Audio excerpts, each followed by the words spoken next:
couldn't give it up. I am first, foremost, and forever a teacher.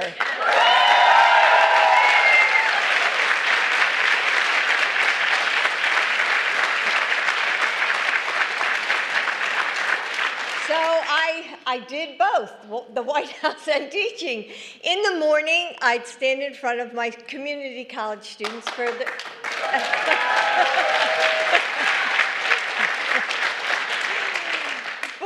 for their 8 a.m. English comp class. Actually, I'm still doing it. And by the evening, I was at the White House, state dinner or boarding Air Force Two. Then one day in 2010, some White House advisors were trying to figure out and determine, who could highlight the role of community colleges in our economy. Then someone had this revelation, so wait, doesn't the second lady work at a community college? So this might be surprising, but I think I had gotten so good at stitching the two worlds together and sort of hiding the seams that I never considered using my experience to become an advocate. But I said yes. And at the time, I called community colleges America's best kept secret. And I knew that they deserved to be seen and celebrated and championed at every level of government. And Joe knows this too. So when he became president, Joe put community colleges front and center in his workforce strategy.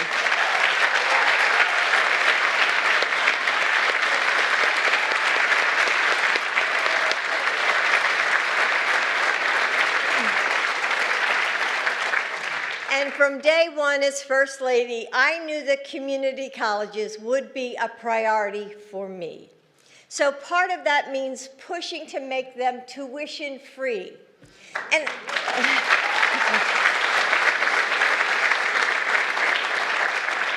so I've been so proud to work alongside dedicated leaders like my friend Martha Cantor, Walter Bumpus and Jihang Lee, who have been dedicated partners in this work. So today, less than a decade after we launched the effort to make community colleges free, 34 states plus Washington, D.C. and counting offer tuition-free community college and job training programs.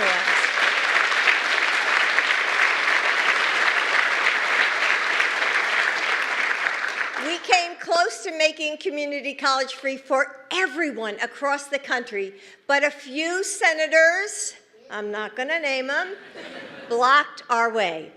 But that wasn't the end. This movement continues to gain momentum. We must keep fighting for free community college.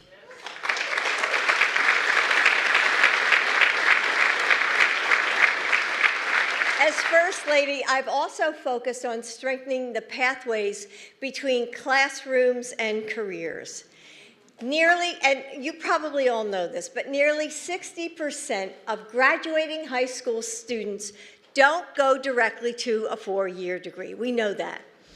6 out of every 10 students. Some will start working. Some will go to community college or technical colleges. Some won't even know what they want to do next. So we continue to keep transforming education to bridge the gap between what students learn and the careers that they can enter. We've had amazing partners in high schools across the country and in advocates like Becky Pringle and Randy Weingarten.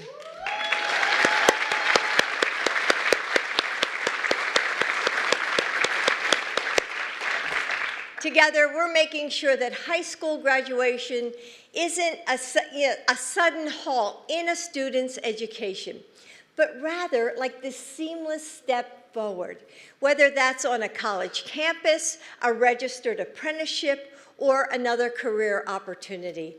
And we've partnered with the leaders of unions and businesses and school districts, colleges, and universities and to match what local employers and the workers that they need. And that's what we've been able to do with our Investing in America workforce hubs. And it's a model that communities across the country can replicate. Community colleges are no longer America's best-kept secret. Thanks to the progress of Joe's administration and what they've created, we're on our way to making them America's best-kept promise. Thank you.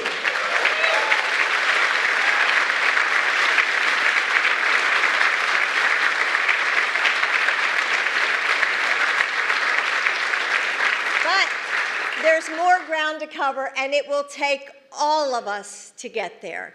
If we work together, we can build a future where more high school students will graduate with credits and skills that they can apply to their future careers, where community college is free for every student in every state of America, and where all students have a clear pathway to jobs that pay well right in the communities where they grew up. This semester is coming to a close. My students are starting to write their last assignments, and they're signing up for new classes, or some are going to graduate. Joe and I are also preparing for what's coming next.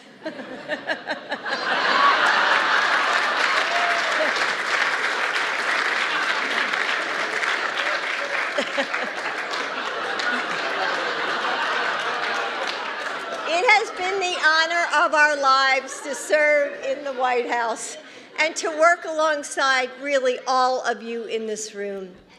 So as you keep pushing forward to make our country shine with opportunity, know that you will always have a partner in us. And now I'd like to introduce a longtime champion of our nation's students. Not only has Joe always supported my career as an educator, but as president, he wakes up every day with a mission to lift up all Americans through the endless possibility of education. Please welcome your president, my husband and hero, Joe Biden.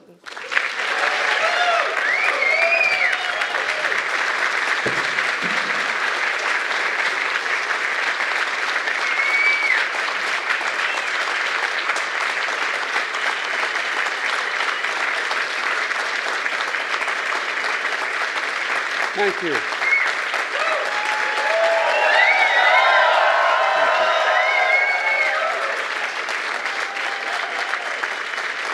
Thank you, thank you, thank you. Thank all of you, please. I'm Joe Biden. I'm Joe Biden's husband. And you can see she doesn't have any strong notions or ideas. You know, teaching is not what Jill does. It's who she is. And I mean that, like many of you teachers. It's just built in her DNA. She was surprised when we got elected vice president. And she said she wanted to keep teaching. I said, of course. She looked at me like, really, you're going to do that? And we did it. But the point is that this is a passion. It's a passion for Jill. And the way I look at it is a simple proposition. How can we be the greatest nation in the world and not have the best education system in the world? I mean it. Think about it. It's pretty straightforward. So I'm honored to host this White House Classroom of Career Summit. Look, 15 years ago, when Jill hosted the first one during our vice presidency, to state the obvious, as I said, what Jill for Jill, being an educator is just what she is, period. And I believe the work she's done to connect students in good-paying jobs will prove one of the most important efforts of our presidency, and I mean it. Look, that's why we're all here today. And I want to thank Congressman Norcross in New Jersey. I keep reminding all my Jersey guys, we do really well in Jersey. Jill's a Jersey girl, born and raised. And I tell them, though, there was actually a case a long time ago. Delaware is the second smallest state in the nation, but we own the Delaware River up to the high water mark in New Jersey. There's a Supreme Court decision, for real. So I just want you to know. That's why we're so close. Just step off. Anyway. You're a good man, pal. You really are. And the members of my cabinet are here. Thank you, thank you, thank you, thank you. And leaders of business, education, unions, philanthropy, nonprofits, and more, for being here and for your leadership. And I mean it sincerely. When we came to office, the pandemic was raging, the economy was reeling. And from day one, I was determined not only to vaccinate the nation, deliver immediate economic relief for the folks who need it the most, but I also determined to transform the way our economy works for everyone. To write a new economic playbook, and I mean this sincerely, a new economic playbook, build the economy from the middle out and the bottom up, not from the top down. My dad used to have an expression. He said, Joey, when you talk about trickle-down economics, not a whole hell of a lot trickles down on our kitchen table. Well, when we do that, the poor have a ladder up, the middle class do well, and the wealthy still be able to do very well. And we all do well. It's a playbook based on a value set that my dad taught me. He used to say, and I mean it sincerely, Joey, your job's about a lot more than a paycheck. It's about your dignity. It's about your place in the community. It's about being able to look your kid in the eye and say, honey, it's going to be okay, and mean it, and mean it. It matters. And not everyone has felt the progress because it takes time. We've emerged from a crisis. We have the strongest economy in the world, much more to do. Working families and the middle class are the center of a strong, equitable, and sustainable recovery. And the big reason why is that I call the Investing in American agenda. It's a page from our economic playbook that invests in all of America and all Americans, creating pathways for millions of good-paying jobs being created in our economy. The key pieces of the Investing in America include historic laws that I've signed, the historic investments in modernizing our roads and bridges, our ports, airports, public transit. We're replacing poisonous lead pipes. We're delivering clean water to every American. It's take time. But it's beginning. It's real. It's there. We're delivering affordable high-speed internet and so much more. Roosevelt talked about the need to electrify America during that history. Well, how can you have access to being able to participate in everything? In fact, you don't have access to affordable internet. You don't have access to, anyway, don't get me going. But look, we're also making sure that the supply chain, I don't think Americans heard much about supply chain before we came to office. But the supply chain starts in America. We can no longer, for the longest time, corporate America decided to export the jobs because they're cheaper labor and import the product. Well, not us. We've changed that dynamic. For example, semiconductors, those little computer chips small on the tip of my little finger. They power everything from our smartphones to automobiles to weapon systems. America invented those chips. We in the United States invented them. We modernized them. We did all the work on it. But we stopped making them. We used to have over 40% of the market, and we got down to virtually none of it. But not anymore. Today, we're making once-in-a-generation investments in American science and innovation that are building chip factories all across America. And they're going to be creating tens of thousands of good-paying jobs. And that's not hyperbole, but it takes time to build them. The one thing I was all excited about how much we've invested and how much is coming. But it's taking time. You have to build those so-called fabs. These, quote, fabs, these factories that build these things, are as big as football fields. And guess what? They pay about an average of $105,000 a year. You don't need a college degree to get there. And that doesn't even count the tens of billions of dollars being spent to build these facilities and attract other businesses. And I signed the most significant climate law ever in American history, but in the history of the world.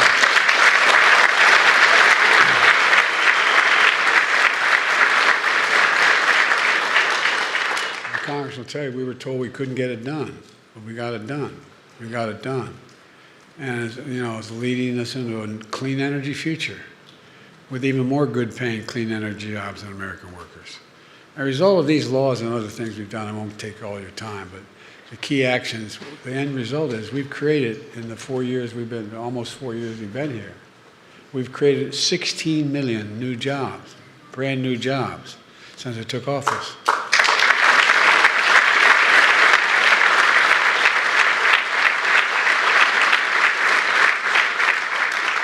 And the most in any single U.S. presidential term. Inflation is at 2.6%, close to the pre-pandemic rate. Unemployment It's down to 4.1%, longest stretch for a long, long time that low. Despite the critics saying we had to lower our ambitions to get the economy going, we've attracted off the sidelines from private enterprise over $1 trillion, $1 trillion in private investment in clean energy and manufacturing that are creating good paying jobs and building factories here in America where they belong. And all this historic investment is happening in every part of the country. You know, remember my call saying I'm a president for all Americans, no matter who they voted for. Well, keeping that commitment, the majority of the investments are actually in red states, not blue states, because they got hurt the most by the policies early on. All those factories shutting down. How many times did you come from places where you had mom and my grandpop and grandmom worked in that factory? My mom and dad worked there. But I got to move, Mom, because there's no job. The factory's gone. They got hurt very badly. It takes away the soul of a community. We're making sure these Americans have access to good-paying jobs that are being created. Buy America has been the law of the land since the 30s, which hardly anybody knew, hardly anybody paid attention to. When Franklin Roosevelt was trying to make it fair for unions to be able to organize so that businesses couldn't just crush them because they started, there was a provision in the law in the early 30s that said, when a president is authorized by Congress to spend money on a project, he has to do two things. He has to use that money to hire American workers, and he has to use American products. Well, this administration, past administrations failed to do that. Like I said, so much was exported overseas. Well, not on my watch. My administration buys American. We're making sure the federal projects we're building, roads, bridges, highways, and more are going to be made with American products, built by American workers, and creating good-paying American jobs. Jobs that don't require a four-year college degree. Jobs you can raise a family on. In fact, my administration is requiring many of these kinds of projects to pay what a union wage called the Davis-Bacon prevailing wage. We're expanding registered apprenticeships, resulting in hiring more than 1 million apprentices since we've come to office. Remember, business came along and said, we'll do the apprenticeships. Yeah, right. Well, guess what? They're not. A lot of folks don't realize that an apprenticeship is like earning a college degree. You know, you spend up to 4 or 5 years training while you get paid while you're doing it to learn the trade, to lead to a good paying job, like going to school before you can be registered in that particular expertise. They're among the best workers in the world. Today, I'm proud to announce that for the first time ever, the number of women in apprenticeships has reached 100,000.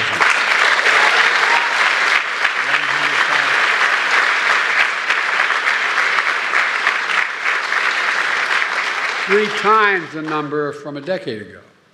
When I took office, not a single state had a registered apprenticeship program for teachers. Today, 46 states plus Puerto Rico and DC have launched registered apprenticeship programs for teachers.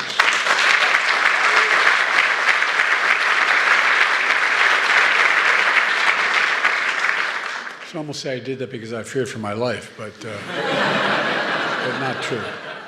I wanted to do it anyway. I'm also proud to announce that we've committed more than $80 billion towards strengthening and expanding our workforce. As Jill just described, that includes supporting free community college programs so students and workers can train for good jobs without the burden of student debt. It also describes what we launched at Workforce Hubs, where we collaborate with local leaders, community colleges, unions, local businesses to train and connect Americans to good-paying jobs. And it's good for students and workers. It grows the economy for everyone. I know I'm listed as the most pro-union president in American history. I'm very proud of that. But guess what?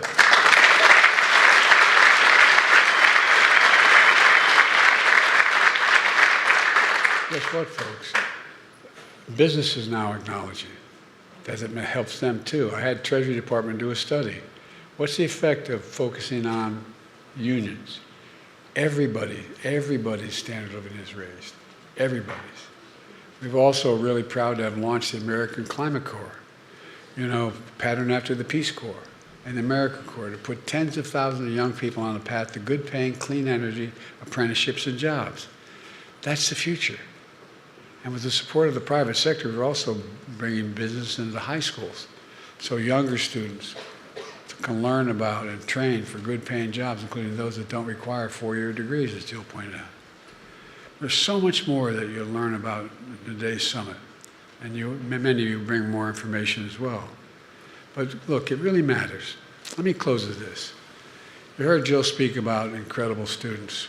Well, joining us today is another American worker who embodies an incredible character that we see all over the country. Maurice Bogart. Maurice, I'm going to ask you to come up here in a second. Father of 2 young children, one of whom I work for. He's going to actually come up.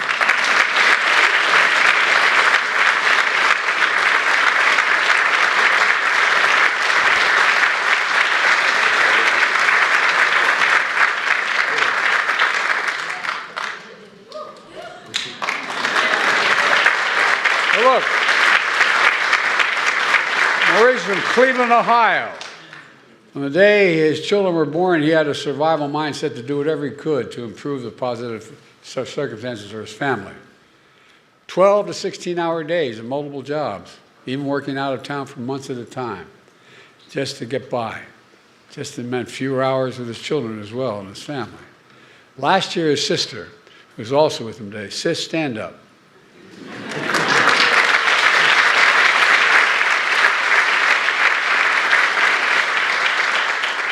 Every man like me needs a strong sister, and I have one, thank God. We sent him to a link to about a pre-apprenticeship program where you learn a trade, funded by the American Rescue Plan that I signed into law as soon as I came to office. Well, Maurice signed up, and within hours he had an appointment.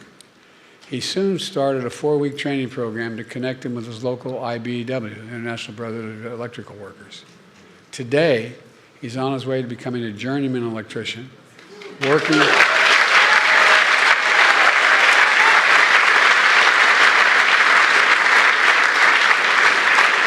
at the stadium of his hometown baseball team, the Cleveland Guardians. Yes, sir.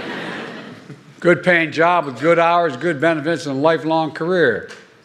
And a sense of dignity and pride to be the father he always wanted to be. Yes, sir.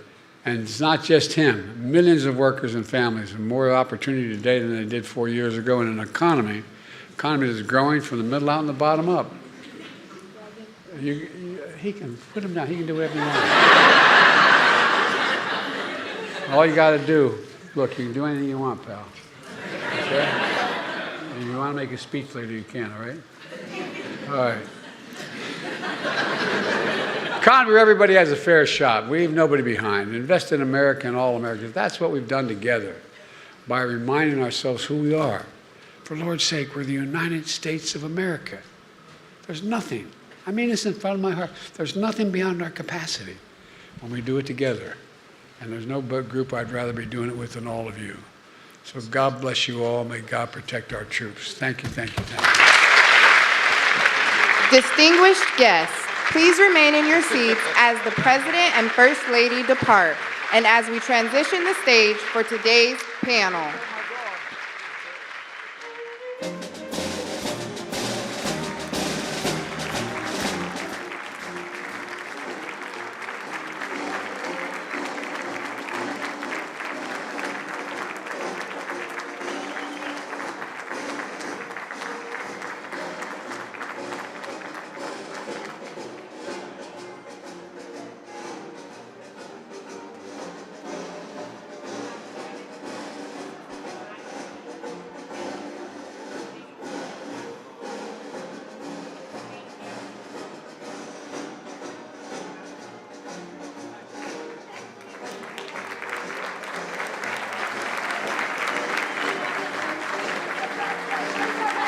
President Trump wants to shut the Department of Education.